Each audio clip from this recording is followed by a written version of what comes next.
Welcome to love psychology Tamil.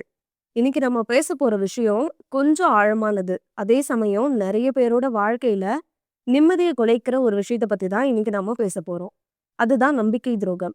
குறிப்பா கணவன் மனைவி உறவுகளுக்குள்ள பொய்களும் ஏமாற்றமும் வரும்போது, அது ஒரு பெண்ணா இருந்தாலும் சரி, ஆணா இருந்தாலும் சரி, மனசை எந்த அளவுக்கு ரணமாக்கும் அப்படிங்கிறது எனக்கு நல்லாவே தெரியும். இப்போ இந்த வீடியோ நீங்க பார்த்துக்கிட்டு இருக்கீங்க அப்படின்னா, உங்க வாழ்க்கையிலயும் அப்படி ஒரு கசப்பான அனுபவம் நடந்திருக்கலாம். நீங்க உயிரா நேசிச்ச, உண்மையா நம்புன, முழு நம்பிக்கைய அவங்க மேல வச்சிருந்த ஒருத்தர், உங்க நம்பிக்கைய உடைக்கும்போது, அது ரொம்ப மிக கொடுமையான வலி தான். அத நெனச்சு நீங்க அழுதுகிட்டே உடைஞ்சு போயிருக்கலாம். உங்க நாள் எதுவுமே சரியா ஓடாத மாதிரி இருக்கலாம். உங்ககிட்ட நான் முதல்ல சொல்ல விரும்புறது ஒண்ணே ஒண்ணு தான். உங்களோட இந்த வலி எனக்கு நல்லா புரியுது. இந்த வலியிலிருந்து நீங்க மீண்டு வரணும் அப்படின்னு நான் மனசார விரும்புறேன். நீங்க உயிரா நம்புன ஒருத்தர், உங்களோட வாழ்க்கையவே நீங்க அவங்க கையில குடுத்துருப்பீங்க. அப்படிப்பட்ட ஒருத்தர், உங்களுக்கு பாதுகாப்பா இருப்பாங்க அப்படின்னு நீங்க நெனச்ச ஒருத்தர், அவங்களே உங்கள ஏமாத்திட்டாங்க அப்படின்னு தெரிய வந்தா, அது ஒரு துரோகம் மட்டும் இல்ல. உங்க மனச உடைஞ்சது மட்டும் இல்ல. அந்த இடத்துல நம்பிக்கை உடையுது. ஒரு பெண்ணோ, ஆணோ நம்பிக்கைய சிதைக்கிறதுன்றது ரொம்ப கொடுமையான ஒரு விஷயம். யாரா இருந்தாலுமே. இதனால பாதிக்கப்பட்ட பல பேர் எப்படி இருப்பாங்க? என்ன ஆகுறாங்க தெரியுமா? சாப்பிட முடியாது. சாப்பிட்டா தொண்டையில சாப்பாடு சிக்குற மாதிரி இருக்கும். தூங்க முடியாது. தூங்குனாலும் அந்த ஞாபகங்கள் எப்பவுமே ஓடிக்கிட்டே இருக்கும். நம்ம கூட இப்படிலாம் அன்பா இருந்தாங்களே! நமக்கு போய் இப்படி ஒரு துரோகத்த பண்ணிட்டாங்களே! அப்படின்னு. யார்கிட்டயும் உங்களுக்கு பேச தோணாது. அப்படியே பேசலாம், யார்கிட்டயாவது ஷேர் பண்ணலாம்னாலும், உங்களுக்கு ரொம்ப நெருக்கமான உங்க கணவர், உங்க மனைவிய பத்தி எப்படி அடுத்தவங்க கிட்ட சொல்றதுன்னு, உங்களால அத பகிர்ந்துக்கவும் முடியாது. இந்த வலியெல்லாம் உங்களுக்குள்ளேயே போட்டு புதைச்சு வச்சு, உங்களுக்கு நெஞ்சே வெடிக்கிற மாதிரி இருக்கும். நெறைய பாதிக்கப்பட்ட ஆண்களும், பெண்களும் இத சொல்லி நான் கேட்டுருக்கேன். இந்த வாழ்க்கைய வாழணும்னு தோணவே மாட்டேங்குது. என் குழந்தைங்களுக்காக தான் நான் வாழறேன் அப்படின்னு. இன்னும் குழந்தைகள் இல்லாம இருக்கிற நெறைய பேர் என்ன பண்றாங்க, தப்பான முடிவு எடுத்து தவறான வழியில போயிடுறாங்க. ஒண்ணில் அவங்க உயிரையே அவங்க மாய்ச்சுக்கிறாங்க. இதெல்லாம் ரொம்ப தவறானது. நீங்க வலி தான், அது வேதனை தான், எனக்கு புரியுது. இதுலருந்து எப்படி வெளிய வர்றது அப்படிங்கிறதுக்கான ஒரு 5 வழிகள நம்ம இந்த வீடியோல பார்க்கலாம். முதல்ல நான் ஒரு விஷயம் உங்களுக்கு சொல்லணும். நீங்க ரொம்ப ஸ்ட்ராங்கான பெர்சன். அத முதல்ல நீங்க நம்பணும். நீங்க கொஞ்ச நாளாவே உங்கள கவனிச்சுக்கிறதே இல்ல. கொஞ்சம் கண்ணாடில உங்கள பாருங்க. ஃபர்ஸ்ட்டு எப்படி இருந்த நீங்க, இப்ப எப்படி இருக்கீங்க? சரியா சாப்பிடாம, சரியா தூங்காம, உங்க உடல்நிலை எப்படி இருக்கு அப்படிங்கிறத கொஞ்சம் நீங்களே கவனிச்சு பாருங்க. அமைதியா ஒரு 5 நிமிஷம் கவனிங்க. நீங்க பலவீனமா இல்ல. நீங்க உடைஞ்சு போகல. நீங்க காயப்பட்டுருக்கீங்க தான். இதுலருந்து குணமடையிற வழியில தான் நீங்க போகணும். உங்களுக்கு ஒரு குழந்தை இருக்கலாம். இல்ல உங்க ஃபேமிலி மெம்பர்ஸ்க்காக நீங்க யோசிக்கலாம். இன்னைக்கு இந்த வீடியோல ஒரு கணவன், மனைவி யாராவது ஒருத்தர் துரோகம் பண்ணதுக்கு அப்புறம், எப்படி மனசால ஸ்ட்ராங் ஆகுறது? அந்த உறவ காப்பாத்திக்க முடியுமா? இல்ல விலகணுமா? எப்படி இந்த இடத்துல முடிவு எடுக்கணும்? அப்படின்னு ரொம்ப ஆழமான விஷயத்த தான் நம்ம இன்னைக்கு பேச போறோம். என்னதான் இப்போ அதுக்கான 5 வழிகள நான் உங்களுக்கு சொன்னாலும், நீங்க மனதளவுல ஸ்ட்ராங்கா இருந்தா மட்டும் தான் உங்களால இந்த வலி, வேதனையிலருந்து வெளியில வர முடியும். இந்த துரோகம், அவமானம், கஷ்டம், வேதனை எல்லாரோட வாழ்க்கையிலயும் இருக்கு. ஆனா என்னதான் நம்ம வாழ்க்கையில இந்த மாதிரியான பல துரோகங்கள், கஷ்டம், கவலை, மனசே உடைஞ்சு போய், வாழ்க்கையே நின்னு போற மாதிரி எப்படியோப்பட்ட கட்டத்துல இருந்தாலுமே, இதெல்லாம் தாண்டியும் உங்களுக்கு ஒரு வாழ்க்கை இருக்கு. உங்க வாழ்க்கையில நீங்க இன்னும் பலமா, இன்னும் ஸ்ட்ராங்கா உங்களாலயும் வாழ்க்கையில ஜெயிக்க முடியும். உங்களுக்கான ஒரு வழிய நீங்க தேர்ந்தெடுக்கணும். நீங்க ஸ்ட்ராங்கா மாறுறதுக்கு. நம்பிக்கை துரோகத்தால உடைஞ்ச மனச ஒட்ட வைக்கிறது, காயத்த ஆத்துறது ரொம்ப கஷ்டம் தான். ஆனா உங்கள நீங்களே சரி பண்ணிக்க முடியுங்க. வெளியில இருந்து யாராவது உங்க கஷ்டத்த பார்த்து உங்களுக்கு ஆறுதல் தான் சொல்ல முடியுமே கண்டி, உங்களுடைய உள் காயத்துல உங்களுக்கு அந்த காயம் எவ்ளோ ஒரு வலிய கொடுக்குது, எவ்ளோ ஒரு கொடுமையான வேதனைய குடுக்குது இல்லையா தினந்தோறும். நீங்க தான் அந்த காயத்த ஹீல் பண்ணிக்க முடியும். நீங்க தான் அந்த காயத்துக்கு மருந்து போட முடியும். இப்போ நம்ம முதல்ல பார்க்க போறது நம்பர் 1. உங்க உணர்வுகள மறைக்காதீங்க. ஆண், பெண் யாரா இருந்தாலும் துரோகம் நடந்தா அவங்க முதல்ல பண்ற தப்பு என்ன தெரியுமா? உங்க மனசுல இருக்கிற போராட்டத்த வெளிய காட்டாம மறைக்க முயற்சி பண்றது தான். நான் ஸ்ட்ராங்கா இருக்கணும். நான் உடைஞ்சு போகக்கூடாது. மத்தவங்க கிட்ட நான் சொன்னா அவங்க என்ன பத்தி என்ன நெனைப்பாங்க அப்படின்னு உங்கள நீங்களே கட்டுப்படுத்திக்கிறீங்க. ஆனா உண்மை என்னன்னா, ஒரு துரோகம்ன்றது சாதாரண சண்டையோ, இன்னைக்கு சண்டை போட்டு நாளைக்கு சரியாகி மனசு சரி பண்ற சம்பவமோ கிடையாது. அது ஒரு மனசு உடைஞ்சு போற ஒரு தருணம். நீங்க உயிரா நம்புன ஒருத்தர், உங்க வாழ்க்கையே அவங்கள நம்பி நீங்க உங்க வாழ்க்கையவே அவங்க கையில ஒப்படைச்சிருப்பீங்க. அவங்களே உங்கள ஏமாத்திட்டாங்க அப்படின்னு உங்களுக்கு தெரிய வரும்போது, அது ஒரு லாஸ் மாதிரி ஃபீல் ஆகும். அதனால அந்த நேரத்துல அழுக வருதா? அழுங்க. உங்களுக்கு கோபம் வருதா? வெளிப்படுத்துங்க. பேசணும்னு தோணுச்சுன்னா பேசுங்க. உணர்வுகள அடக்குறது உங்க மனச குணப்படுத்தாது. அது உங்களோட வலிய அடுத்தது திரும்பவும் கொஞ்ச நேரம் கழிச்சு வருத்தப்படுறதுக்கு போஸ்ட்பான் பண்ற மாதிரி தான். அடக்கி வச்ச காயம் ஒரு நாள் டிப்ரஷனா மாறும். அது உங்க உடல்ல வந்து நோயா வெளிப்படும். இப்போ ஒரு நபர் அதிகமா டிப்ரஷன்ல, மன வருத்தத்திலேயே இருக்காங்க அப்படின்னா, ஒரு நாளடைவுல பார்த்தீங்கன்னா, அ உங்களுக்கு இல்லாத நோய் கூட உங்க உடம்புல வந்துரும். இந்த டிப்ரஷன்னால. இந்த டைம்ல சரியா சாப்பிடாம இருக்கனால, வயிறு சம்மந்தப்பட்ட பிரச்சனைகள் உங்களுக்கு வர்றதுக்கு வாய்ப்பு இருக்கு. கிரானிக் டிசீசஸ் நுரையீரல் சம்மந்தப்பட்ட வீசிங் ப்ராப்ளம். ஏன்னா அழுதுகிட்டே இருப்பீங்க இல்லையா? ஒரு ஸ்டேபிளாவே இருக்க மாட்டீங்க. இந்த மாதிரி லோன்லியா இருக்க மாதிரி உங்களுக்கு ஏகப்பட்ட பிரச்சனைகள் வர்றதுக்கு வாய்ப்பு இருக்கு.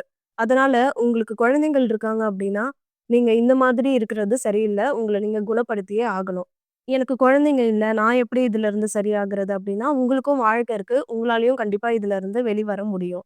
அடுத்தது இந்த மாதிரி சம்பவங்கள் நடக்கும்போது அழுகுறத வந்து ஒரு பலவீனமா பார்க்காதீங்க. அது வந்து நீங்க குணமடையறதுக்கான ஒரு ஆரம்ப நிலை மாதிரி பாருங்க. இப்ப ஆண்கள், பெண்கள் யாரா இருந்தாலும் நான் அழுதா வீக் ஆகிடுவேன் அப்படின்னு நினைக்காதீங்க. அது வந்து உங்க மனசுல இருக்க பாரத்த வெளியேத்துறதுக்கு உங்களுக்கு உதவும். அடுத்தது நம்பர் 2 பழிவாங்குற எண்ணத்த நீங்க மொத்தமா கைவிடுங்க. உங்கள அதிகமா நேசிச்ச, நம்பிக்கையோடு நேசிச்ச ஒருத்தர் தான் உங்களுக்கு துரோகம் செஞ்சிருக்காங்க இல்லையா? அந்த வலிகள் உங்களுக்குள்ள கோபமா உருவாகும். அவங்களும் இதே வேதனைய அனுபவிக்கணும். அவங்கள நானும் காயப்படுத்தணும். இது ரொம்ப இயல்பான ஒரு உணர்வு தான் மனிதர்களுக்கு. ஆனா, அந்த கோபத்துல நீங்க எடுக்கிற முடிவுகள், நம்ம வாழ்க்கையே இன்னும் சிக்கலாக்குற முடிவா கூட இருக்கலாம். பழி வாங்குறது ஒரு சில நிமிஷம் சாட்டிஸ்ஃபேக்ஷன் உங்களுக்கு குடுக்கலாம். ஆனா, நீண்ட காலத்துக்கு வந்து அது நிம்மதி தராது. ஒரு விஷயத்த நீங்க யோசிச்சு பாருங்க. அவங்க தப்பே செஞ்சிருந்தாலும், அதுக்காக நீங்க ஏன் உங்க குணத்த மாத்திக்கணும்? நீங்க நல்ல மனசுக்காரங்களா இருந்தாலும், ஏமாத்துறது அவங்களுடைய குணம். அவங்க அந்த மாதிரி உங்கள காயப்படுத்துனனால, அவங்களுடைய குணம் மாதிரியே மோசமான குணமா உங்க குணத்த மாத்திக்கணும்னு எந்த ஒரு அவசியமும் இல்ல. அப்படி அவங்க உங்கள காயப்படுத்துன மாதிரியே நீங்களும் அவங்கள காயப்படுத்தணும்னு நெனச்சா, நீங்க உங்களோட நிஜமான ஒரு குணத்தையே இழந்துருவீங்க. அப்படி உங்கள காயப்படுத்தின ஒரு நபருக்காக, உங்களுடைய நல்ல குணத்தையே மாத்தி, அவங்களுக்கு இருக்க மாதிரி கெட்ட குணமா நீங்க மாத்திக்க போறீங்களா? அவங்க இந்த மாதிரி தானே எனக்கு துரோகம் பண்ணாங்க. நானும் இதே துரோகத்த பண்ணா தான், அவங்களுக்கு அந்த வலி எப்படி இருக்கும்னு புரியும்னு போனீங்கன்னா, ஒரு காலத்துக்கு பின்னாடி, நீங்களே அத நெனச்சு வருத்தப்படுவீங்க. அந்த வலி உங்களுக்கு இன்னும் கொடுமையா இருக்கும். இந்த மாதிரி ஒரு கேரக்டரே நம்ம கிடையாதே! அவங்களுக்காக அவங்கள காயப்படுத்தணும்னு நம்ம கேரக்டர ஏன் மாத்திக்கிட்டோன்னு, நீங்க நாளைக்கு பின்னாடி இத நெனச்சு நீங்களே உங்கள நெனச்சு வருத்தப்படுவீங்க. இங்க நீங்க பண்ண வேண்டிய விஷயம் என்ன? நீங்க உங்க டிக்னிட்டிய காப்பாத்துறது. உங்க செல்ஃப் ரெஸ்பெக்ட்ட காப்பாத்துறது. நீங்க நீங்களாவே இருந்து, உங்க வலியில இருந்து மீண்டு வர உங்களால முடியும். ஃபர்ஸ்ட்டு நீங்க உங்கள நம்புங்க. இப்போ நீங்க கல்யாணம் பண்ண அந்த ஒரு நபர் உங்க வாழ்க்கையில வர்றதுக்கு முன்னாடி, எவ்ளோ ஒரு தைரியமான, எவ்ளோ ஒரு போல்டான ஏன் அந்த பெர்சன் உங்க வாழ்க்கையில வர்றதுக்கு முன்னாடியே உங்களுக்கு ஒரு வாழ்க்கை இருந்திருக்கு இல்லையா? உங்கள நேசிக்க உங்க ஃபேமிலி மெம்பர்ஸ் இருந்திருக்காங்க இல்லையா? இன்னமும் இந்த உலகத்துல உங்க நேசிக்க யாரோ ஒருத்தர் இருக்காங்க. உங்க குழந்தைங்களா இருக்கலாம். நீங்க வளர்க்குற பெட்ஸா இருக்கலாம். உங்க மனச நீங்க தான் இப்படி வந்து நல்ல விஷயங்கள் பக்கமா திருப்பி, உங்க காயத்த நீங்க ஆத்திக்கணும். அவங்க உங்கள காயப்படுத்துன மாரியே அவங்களையும் காயப்படுத்தணும் அப்படிங்கிற எண்ணம் உங்களுக்கு இருந்துச்சு அப்படின்னா, அந்த எண்ணம் வேண்டாங்க. நீங்க வந்து உங்கள எப்படி வளர்த்துக்கலாம்? ஓகே இந்த மாதிரி ஒரு துரோகத்த அந்த பெர்சன் எனக்கு பண்ணிட்டாங்க. இதுக்கப்புறம் நான் எப்படி என் வாழ்க்கை தரத்த எப்படி உயர்த்துறது? நான் எப்படி என் வாழ்க்கையில முன்னேறுறது? இந்த பெர்சன் இல்லாமலே என் வாழ்க்கையில அடுத்து என் வாழ்க்கையில எனக்கு என்ன இருக்கு? நான் என்ன ஒரு வேலை பண்ணலாம்? சப்போஸ் நீங்க ஹவுஸ் ஒய்ஃபா இருக்கீங்க அப்படின்னா, உங்களுக்கான ஒரு வேலையோ, கைத்தொழிலையோ கத்துக்கோங்க. இப்ப நீங்க ஆண்களா இருக்கீங்க அப்படின்னா, வேலைக்கு போகாம, சாப்பிடாம, உடம்ப கெடுத்து, குடிச்சு, தாடி, மீசை இப்படியெல்லாம் வளர்த்து உங்க உடம்ப கெடுத்துக்காம, நீங்க ஹெல்த்தியா சாப்பிட ஆரம்பிங்க. உங்க வலிய மறக்கறதுக்கு ஒரு வாக்கிங்கோ, ஜாகிங்கோ, ஜிம்க்கோ இந்த மாதிரி ஏதாவது போங்க. உங்கள நீங்க தான் டிஸ்ட்ராக்ட் பண்ணிக்கணும். அடுத்தவங்கள காயப்படுத்துறது உங்க நோக்கம் இல்ல. அது உங்க கேரக்டரும் இல்ல. நீங்க நல்லவங்களா இருக்க போய் தான் உங்கள வந்து அவங்க ஏமாத்தியிருக்காங்க. இத நெனச்சு வருங்காலத்துல வரக்கூடிய நாட்கள்ல மேபி அவங்களுமே வருத்தப்படலாம். இப்படிப்பட்ட இப்படி நம்ம வாழ்க்கையில ஒரு உண்மையா இருந்த ஒரு பெர்சன நம்ம இழந்துட்டோமே! நாம வந்து அவங்களுக்கு இப்படி ஒரு துரோகத்த பண்ணிட்டோமேன்னு, அவங்க தாங்க இத நெனச்சு வருத்தப்படணும். அவங்க இந்த துரோகத்த பண்ணதுக்கு நீங்க வருத்தப்பட்டுட்டே இருந்தீங்கன்னா, அவங்க பண்ண தப்ப அவங்க உணர்றதுக்கு வாய்ப்பே இருக்காது. நீங்க இதெல்லாம் தாண்டி, இதெல்லாம் இதெல்லாம் தொடச்சு போட்டுட்டு, வலி தான், கஷ்டம் தான், வேதன தான். இதெல்லாம் தாண்டி நீங்க உங்க வாழ்க்கைய உயர்ந்து வரும்போது தான், அவங்க வந்து இப்படிப்பட்ட ஒரு பெர்சன நம்மளுக்கு உண்மையா இருந்த, நம்மளுக்கு உண்மையான அன்பு, பாசத்த குடுத்த ஒரு பெர்சன நாம இழந்துட்டோமே! அவங்கள நம்ம காயப்படுத்திட்டோமேன்னு, உங்கள காயப்படுத்துனதையே அவங்க அப்பதான் உணருவாங்க. அதுக்கு நீங்க நீங்களாவே இருங்க. பழிவாங்குற எண்ணத்த கைவிட்டுட்டு, உங்க செல்ஃப் ரெஸ்பெக்ட்ட, உங்க டிக்னிட்டிய, உங்க வாழ்க்கைக்கான ஒரு வெற்றி பாதைய நோக்கி நீங்க போக ஆரம்பிங்க. உங்க வாழ்க்கையிலயும் வெற்றிலாம் வரும். ஒரு பெரிய துரோகம் நடந்ததுக்கு அப்புறம் வாழ்க்கையில ஜெயிச்சவங்க எத்தனையோ பேர் இருக்காங்க. அதுல ஒருத்தரா நீங்களும் கண்டிப்பா வர முடியும். அடுத்தது நம்பர் 3 இந்த சண்டைக்குள்ள உங்க 2 குடும்பத்த சேர்ந்தவங்களையும் சண்டையில இழுக்காதீங்க. இந்த விஷயம் நம்ம சமுதாயத்துல ரொம்ப காமனான ஒரு விஷயம். கணவர் தப்பு பண்ணாரு, இல்ல மனைவி தப்பு பண்ணாங்க அப்படின்னு தெரிஞ்ச உடனே, பல பெண்கள், ஆண்கள் என்ன பண்ணுவாங்கன்னா, அம்மா வீட்டுக்கு கால் பண்ணி, அவங்க நண்பர்கள் கிட்ட ஷேர் பண்றது, அவங்க ஃபேமிலி மெம்பர்ஸ் எல்லாத்தையும் இந்த பிரச்சனையில இன்வால்வ் பண்ணுவாங்க. அந்த நேரத்துல ரிலீஃப் உங்களுக்கு கிடைக்கிற மாதிரி இருக்கலாம், அவங்களுக்கு தண்டனை குடுத்த மாதிரி. ஆனா அது ரிலேஷன்ஷிப்ப பெர்மனன்ட்டா டேமேஜ் பண்ணும். நாளைக்கு அவங்களே திருந்தி வர்றதுக்கு வாய்ப்பு இருக்கு. நீங்க மன்னிக்கிறதுக்கும் வாய்ப்பு இருக்கு. ஏன்னா, நீங்க அவங்க மேல உண்மையான அன்பு வச்சிருக்கீங்க இல்லையா? ஆனா, குடும்பத்தார வந்து இதுல நீங்க இழுக்குறீங்க அப்டின்னும்போது, அவங்க முழுசா திருந்தி, நீங்களும் அவங்கள மனசார மன்னிச்சு, அதுக்கப்புறம் நீங்க சந்தோஷமான வாழ்க்கைய கூட வாழ்ந்துகிட்டு இருக்கலாம். ஆனா, உங்க குடும்பத்த சேர்ந்தவங்களுக்கு எப்பவுமே அந்த நபர் மேல ஒரு சந்தேகத்தோட தான் பாப்பாங்க. அது ஃபியூச்சர்ல உங்களுக்கு பெரிய பிரச்சனைகள், சண்டைகள் வர்றதுக்கும் காரணமா அமைஞ்சிரும். முக்கியமா குழந்தைங்களுக்கு முன்னாடி என்ன பண்ணுவாங்க? ஏதாவது சொல்லி காட்டுவாங்க, இந்த மாதிரி பண்ணவங்க அப்படின்னு. அப்போ உங்க குழந்தைங்களுக்கும் அவங்க மேல இருக்கிற மரியாதை இருக்காது. அண்ட் குழந்தைங்க மனசுல சின்ன வயசுலயே வந்து ஒரு காயத்த உருவாக்குற மாதிரி ஆகிடும். அதனால பிரச்சனைய வந்து ஷேர் பண்ணணும் அப்படின்னா, உங்க கூட இருக்க மெச்சூரான ஒரு ஃப்ரெண்ட் கிட்ட நீங்க ஷேர் பண்ணலாம். பெர்சனல் விஷயத்த உங்களுக்கு தெரிஞ்சவங்க கிட்ட ஷேர் பண்றதுக்கு உங்களுக்கு சங்கடமா இருந்தா, நீங்க அதுக்காக ப்ரொஃபஷனலா இருக்கக்கூடிய ரிலேஷன்ஷிப் கவுன்சிலர் கிட்ட நீங்க போய் பேசலாம். அதுதான் சேஃபான உங்களுக்கு ஒரு சொல்யூஷன். அடுத்தது நம்பர் 4. உங்கள நீங்களே குறை சொல்லிக்காதீங்க. துரோகம் நடந்த பிறகு பல பேருக்கு மனசுல வர முதல் கேள்வி, "என்னால தான் இந்த மாதிரி நடந்துருச்சோ? நான் அழகா இல்லையோ? நான் வந்து சரியில்ல. நான் அவங்களுக்கு சரியான பார்ட்னர் இல்ல அப்படின்னு தான் வேற ஒருத்தர தேடி போனாங்களா? இல்ல நான் ஏதோ தப்பா நடந்துக்கிட்டேனா?" இந்த எண்ணங்கள் ரொம்ப டேஞ்சரஸ்ங்க. ஒரு உண்மை. துரோகம்ன்றது ஒருத்தருடைய கேரக்டர் டிசிஷன். அது அவங்க எடுக்கிற சாய்ஸ். அது அவங்களுடைய முடிவு. அது உங்க வேல்யூவ தீர்மானிக்கவே தீர்மானிக்காது. ஒரு ரிலேஷன்ஷிப்ல பிரச்சனை இருந்தா, ஒரு மெச்சூரான இருக்கிறவங்க என்ன பண்ணுவாங்க, பேசி தீர்க்கறதுக்கு தான் முயற்சி பண்ணுவாங்க. அந்த பிரச்சனைய சால்வ் பண்றத விட்டுட்டு, உங்களுக்கு தெரியாம மறைவா இன்னொரு உறவ தேடி போக மாட்டாங்க. அவங்க தப்புக்கு நீங்க காரணம் கிடையாது. உங்க தகுதி வந்து அவங்க தப்பு பண்ணனால குறைஞ்சு போயிடாது. நீங்க உங்கள குறை சொல்ல ஆரம்பிச்சீங்க அப்டின்னா, அது செல்ஃப் கான்ஃபிடன்ஸ டிஸ்ட்ராய் பண்ணிடும். உங்கள நீங்களே அழிச்சுக்கிறதுக்கு அது சமம். இத வந்து எப்பவுமே ஞாபகத்துல வச்சுக்கோங்க. நீங்க வந்து மதிப்புள்ள ஒரு மனிதர். அவங்க ஒரு தப்பு பண்றாங்க. உங்க கூடவே இருந்து நீங்க நம்பிக்கை வச்ச ஒரு நபர் உங்களுக்கு நம்பிக்கை துரோகம் பண்றாங்க அப்டின்னா, அது அவங்களுடைய கேரக்டர்ல தான் தப்பா கண்டி, உங்க மேல எந்த தப்புமே கிடையாது. உங்ககிட்ட எந்த ஒரு குறையுமே கிடையாது. அப்படி போற ஒரு பெர்சன் கிட்ட தான் தப்பே கண்டி, உங்க மேல எந்த தப்புமே இல்ல. இத நீங்க நல்லா புரிஞ்சுக்கோங்க. நீங்க உண்மையா இருந்திருக்கீங்க. அவங்கள மாதிரி ஏமாத்திக்கிட்டு நீங்க இல்ல. ஏமாத்தி துரோகம் பண்ணா அவங்க தான் இத நெனச்சு அசிங்கப்படணும், அவமானப்படணுமே கண்டி, நீங்க இத நெனச்சு அசிங்கப்படவோ, அவமானப்படவோ எதுவுமே இல்ல. கூட வாழ்ந்த ஒருத்தர் ஏமாத்திட்டாங்கன்ற வருத்தம், கவலைப்படுறது நியாயம் தான். ஆனா, அவங்க பண்ண தப்புக்காக மத்தவங்கள எப்படி ஃபேஸ் பண்றது? ஃபேமிலி மெம்பர்ஸ எப்படி ஃபேஸ் பண்றதுன்னு நீங்க உடைஞ்சு போய் அப்படியே உட்கார்ந்துராதீங்க. நீங்க தைரியமா, போல்டா எழுந்து வாங்க. உங்க மேல எந்த தப்புமே இல்ல. நம்பிக்கை குடுத்து துரோகம் பண்ண ஒருத்தர் தான் இத நெனச்சு அசிங்கப்படணும், அவமானம் படணுமே கண்டி, நீங்க கிடையாது. ஞாபகம் வச்சுக்கோங்க. உங்களுக்குன்னு ஒரு மதிப்பு இருக்கு. நீங்க உண்மையானவங்க, நீங்க நேர்மையானவங்க. நீங்க உங்கள நம்புன யாரையும் ஏமாத்துனது இல்ல. இதுதான் உங்களுடைய மதிப்பு. அடுத்தது நம்பர் 5. அவசரப்படாதீங்க. துரோகம் நடந்த உடனே அவசரப்படாம கால அவகாசம் குடுங்க. ட்ரஸ்ட்ங்கிறது ஒரு கண்ணாடி மாதிரின்னு எல்லாரும் சொல்லுவாங்க. அது உடைஞ்சா ஒட்ட வைக்க முடியும். ஆனா மார்க் இருக்கும் தான். வலி இருக்கும். அந்த காயத்தால ஏற்பட்ட தழும்புகள் இருக்க தான் செய்யும். அதனால துரோகம் நடந்த உடனே முடிவு எடுக்கிறதுக்காக அவசரப்படாதீங்க. உங்களுக்கு கொஞ்சம் டைம் தேவ. நீங்க பொறுமையா உட்கார்ந்து யோசிக்கணும். நீங்க கால அவகாசம் கொடுக்கும்போது தான், இந்த உறவ நீங்க காப்பாத்தணுமா, இல்ல விட்டு விலகணுமான்னு உங்களுக்கு தெரிய வரும்.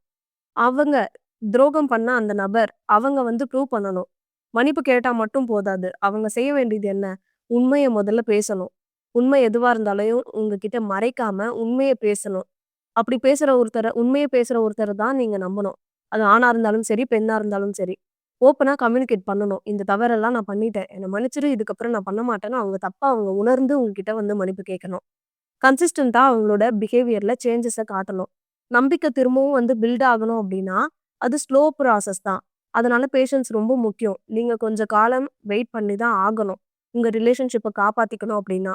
இல்ல அவங்களுடைய நடவடிக்கை எதுவும் சரியில்ல அப்டின்னா, விட்டு விலகணுமா? விட்டு விலகக்கூடாதாங்கிற முடிவு உங்க கையில தான் இருக்கு. ஆனா அவங்க திருந்தி வராங்க, உங்ககிட்ட உண்மைய பேசுறாங்க, ஓப்பனா கம்யூனிகேட் பண்றாங்க. கன்சிஸ்டன்ட்டா அவங்களோட பிஹேவியர்ல சேஞ்சஸ் காமிக்கிறாங்க. உங்ககிட்ட பழையபடி அன்பா இருக்காங்க. அவங்க செஞ்ச அந்த துரோகத்த நினைச்சு வருத்தப்பட்டு, இனி அந்த தவற செய்ய மாட்டேன்னு திருந்திருக்காங்க அப்படின்னா, கண்ணுக்கு தெரியலனாலும் நம்பிக்கை கொஞ்சம் கொஞ்சமா பில்ட் ஆக ஆரம்பிக்கும். அதனால பேஷன்ஸ் ரொம்ப முக்கியம். அடுத்தது நம்பர் 6. அவங்க திருந்தவே மாட்டேன் அப்படின்னு இருந்தா என்ன பண்றது? சில சமயம் துரோகம் பண்ண அந்த நபர், நான் இப்படிதான் இருப்பேன். எனக்கு இதுதான் புடிச்சிருக்கு அப்படின்னு டிஃபெண்ட் பண்ணுவாங்க. சாதிப்பாங்க. எனக்கு இதுதான் புடிச்சிருக்கு. நான் இப்படிதான் இருப்பேன். விருப்பம் இருந்தா நீ இரு. விருப்பம் இல்லன்னா நீ போ.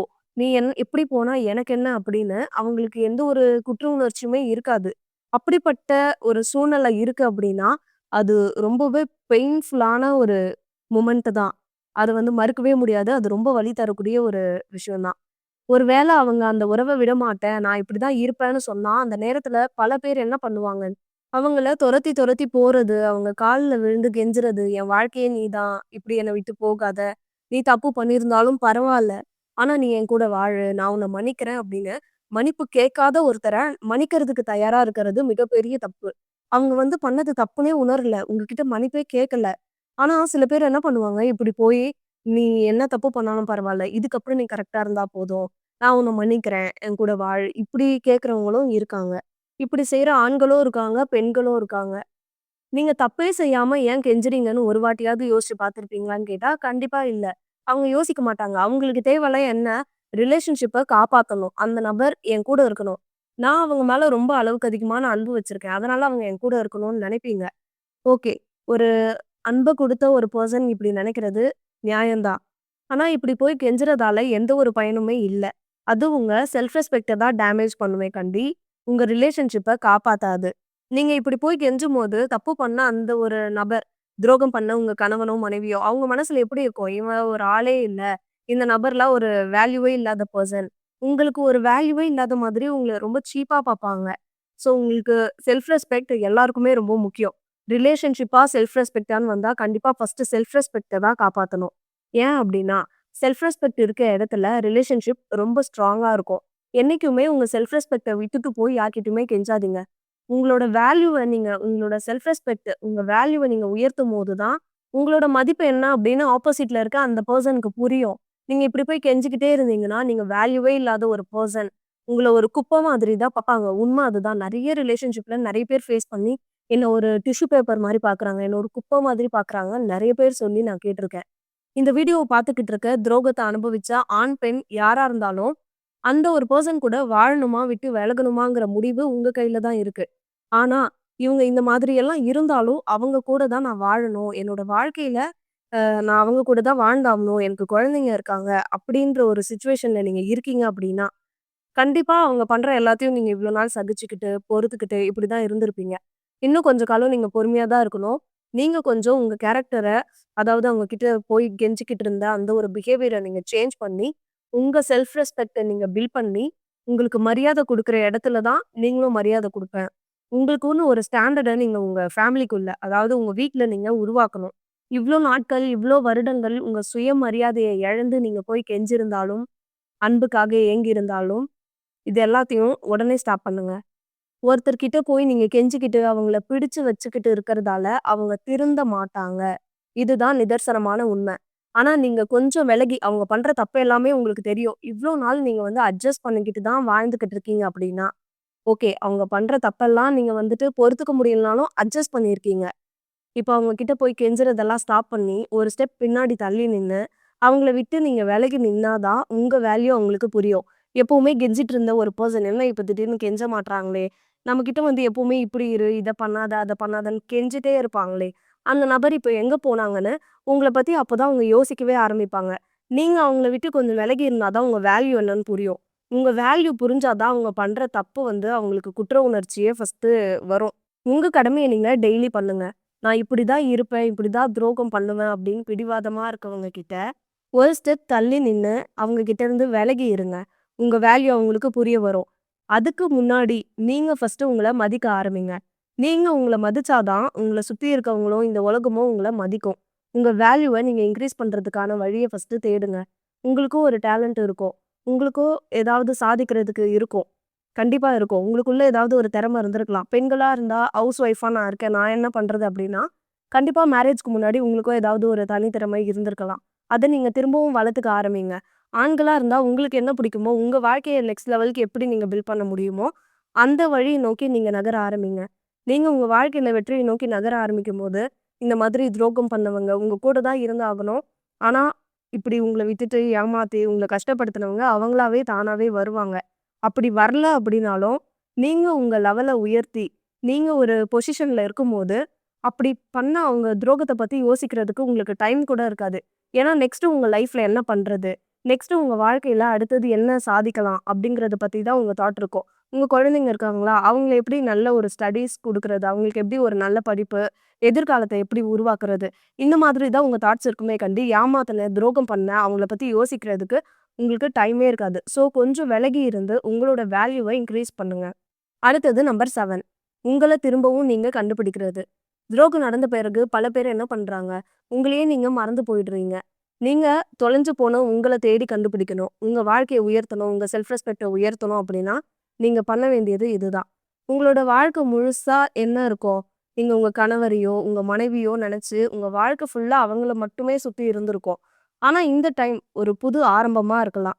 உங்க ஹெல்த்த நீங்க கவனிங்க. உங்க டேலண்ட்ட டெவலப் பண்ணுங்க. உங்க ட்ரீம்ஸ நெனச்சு பாருங்க. உங்களுக்கு ஒரு கனவு இருந்திருக்கலாம். அத அடையறதுக்கு இப்ப ஏதாவது வழி இருக்கான்னு தேட ஆரம்பிங்க. ஒரு பெண் தன்னுடைய வாழ்க்கையில பில்ட் பண்ணணும் அப்படின்னு நெனச்சா, கண்டிப்பா உங்க வாழ்க்கைய எந்த சூழ்நிலையில இருந்தாலும், ஒரு பெண்ணால உயர்த்த முடியும். ஒரு பெண் தனியா நின்னு அவங்களோட உழைப்புல, அவங்களோட குழந்தைங்கள படிக்க வச்சு, வாழ்க்கையில பெரிய உயரத்துக்கு உயர்த்தினதெல்லாம் நம்ம ஆர்டிகல்ஸ்ல படிச்சிருப்போம். அதே மாதிரி ஆண்கள். ஆணுக்கு பெண் சலித்தவள் இல்லன்னு சொல்லி நம்ம எல்லாரும் கேள்விப்பட்டிருப்போம். அப்ப ஆணுமே எந்த விஷயத்திலயும் சலித்தவர்கள் இல்லை. இதே மாதிரி நெறைய பெண்கள் இல்லாம, தாய் இல்லாம, ஆ ஒரு ஒரு பொறுப்பு இல்லாத பெண்ண திருமணம் பண்ண ஆண்கள் எல்லாம் தனியாவே அவங்களே சம்பாரிச்சு, அவங்களே அவங்க குழந்தைங்களுக்கான வேலைகள் எல்லாத்தையும் பார்த்து, வாழ்க்கையில முன்னேறி, அவங்க பசங்கள படிக்க வச்சு ஜெயிச்சவங்க எவ்ளோ பேர் இருக்காங்க. அப்படியே உங்களுக்கு குழந்தைகளே இல்ல அப்படின்னாலும், உங்க வாழ்க்கை தரத்த உயர்த்துறதுக்கு, உங்க திறமைகள வளர்த்துக்கிறதுக்கு, முக்கியமா ஆணா இருந்தாலும், பெண்ணா இருந்தாலும் இந்த மாதிரி திருமண வாழ்க்கையில முதல்ல இழக்கிறது நிம்மதிய தான் அப்படின்னு நெறைய பேர் சொல்லி நம்ம கேட்டிருப்போம். ஏன் நீங்களுமே உங்க வாழ்க்கையில நிம்மதிய இழந்து இருக்கலாம். நிம்மதிங்கிறது ஒரு தனி மனிதனோட சுதந்திரம்னு சொல்லலாம். இந்த நிம்மதிய காப்பாத்திக்க வேண்டியது உங்களுடைய பொறுப்பு. இந்த நிம்மதிய உங்ககிட்ட இருந்து பறிக்க முடியாத ஒண்ணா நீங்க தான் மாத்திக்கணும். இது எப்படி முடியும்? உங்க தரத்தையும், உங்க செல்ஃப் ரெஸ்பெக்ட்டையும் உயர்த்துறது மூலியமா. உங்க மேல நீங்க கான்சன்ட்ரேட் பண்ண ஆரம்பிச்சாலே, உங்க மேல மட்டும் இவ்வளோ நாள் நீங்க வந்து உங்கள கேர் பண்ணியிருக்க மாட்டீங்க. உங்களோட ஹெல்த்து, உங்களோட உங்களோட இன்னர் பீஸ் இது எல்லாத்தையும் நீங்க கேர் பண்ண ஆரம்பிச்சீங்கனாலே, ஆட்டோமேட்டிக்கா நான் சொல்றேன். கண்டிப்பா உங்க நிம்மதி உங்கள விட்டு எங்கேயுமே போகாது. நீங்க உங்க வாழ்க்கையில இப்போ உடைஞ்சு போன நிலையில இருக்கலாம். இதுக்கப்புறம் நான் என்ன பண்றதுன்ற குழப்பத்திலயும் இருக்கலாம். நீங்க உடைஞ்சிருக்கீங்க தான் உண்ம. ஆனா, இதிலிருந்து உங்களால ஒரு மாற்றத்த உருவாக்க முடியும். இருக்கிறதுலயே ரொம்ப ஸ்ட்ராங்கானவங்க யார் தெரியுமா? ஒரு துரோகத்துல இருந்து தன்ன தானே செதுக்கி, தன்ன தானே நேசிச்சு, அந்த வலினால உடைஞ்சு போன ஒரு பாறை மாதிரி நீங்க மாறியிருக்கீங்க. எது மேலயும் ஒரு விருப்பம் இல்லாம, எது மேலயும் ஒரு சந்தோஷம் இல்லாம, இப்படிதான் நீங்க இப்ப இருப்பீங்க இல்லையா? இவ்ளோ நேரம் இந்த வீடியோ பார்த்துட்டு இருக்கீங்கன்னா, உங்க மனசுல கண்டிப்பா அப்படிப்பட்ட ஒரு வலி தான் இருக்கு. உடைஞ்சு போயிருக்க அந்த பாறையையும் செதுக்குனா ஒரு அழகான சிற்பமா மாத்த முடியும். உங்கள நீங்களே செதுக்குங்க. நீங்களே சிற்பியா மாறுங்க. உங்க வலியிலிருந்து கண்டிப்பா உங்களால வெளிய வர முடியும். நீங்க உங்க வாழ்க்கைய உயர்த்தும்போது, உங்களுக்கு துரோகம் பண்ண அந்த நபர் திருந்தி வர்றதுக்கு ஒரு 80% வாய்ப்பு இருக்கு. உங்க வாழ்க்கைய மாத்துறதுக்கு உங்களால தான் முடியும். ரொம்ப ஸ்ட்ராங்கா இருங்க. என்னைக்குமே தைரியத்த மட்டும் இழந்துராதீங்க. உங்க வலியிலருந்து வெளில வரணும் அப்படின்னு என்னைக்கு நீங்க தேட ஆரம்பிச்சீங்களோ, அன்னைக்கே நீங்க ஸ்ட்ராங் ஆக ஆரம்பிச்சுட்டீங்க. உங்களுடைய தேடல்ல கிடைச்சது தான் இந்த ஒரு வீடியோவும் உங்களுக்கு. ஸோ, இன்னும் நீங்க ஸ்ட்ராங்கா மாறுங்க. உங்க வாழ்க்கை தரத்த உயர்த்துங்க.